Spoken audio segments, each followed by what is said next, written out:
Firefighting in Canada this week is brought to you by VFIS of Canada, a division of CVIS Incorporated, Canada's largest insurer of firefighters.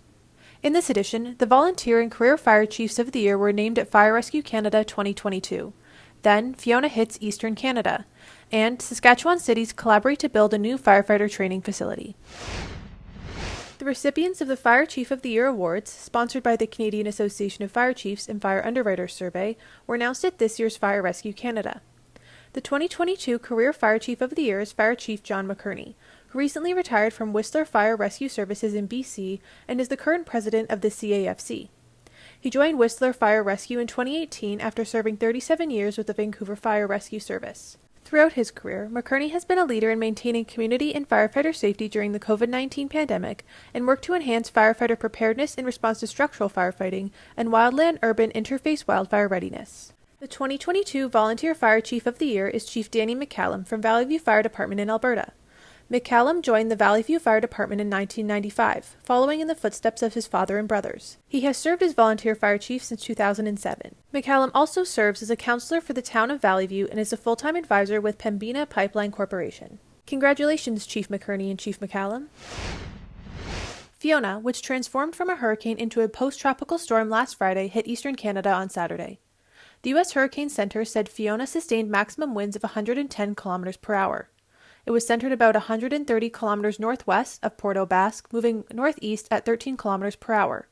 Nova Scotia, Prince Edward Island, Newfoundland, New Brunswick, and Quebec were all hit with hurricane-strength winds, heavy rain, and huge waves. Fiona's toll was tremendous for the East Coast. There have been 3 reported fatalities. Homes were washed away, and many other buildings and roads in the Maritimes were damaged and flooded.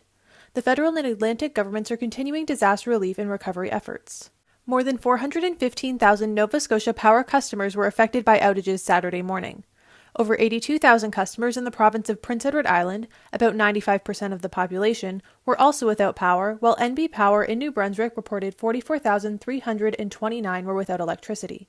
The Canadian Hurricane Center tweeted early Saturday morning that Fiona had the lowest pressure ever recorded of a storm making landfall in Canada. Forecasters had warned it could be one of the most powerful storms to hit the country.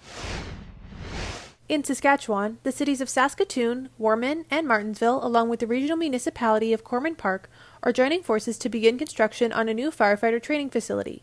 The first of its kind in the area, the new training facility will help keep up with growing populations and demand for public safety, said Saskatoon Mayor Charlie Clark at an official groundbreaking on September 21st. The city received funding from the provincial government during the pandemic. Mayor Clark told CTV News that $4.25 million were allocated for land acquisition and to prepare for construction.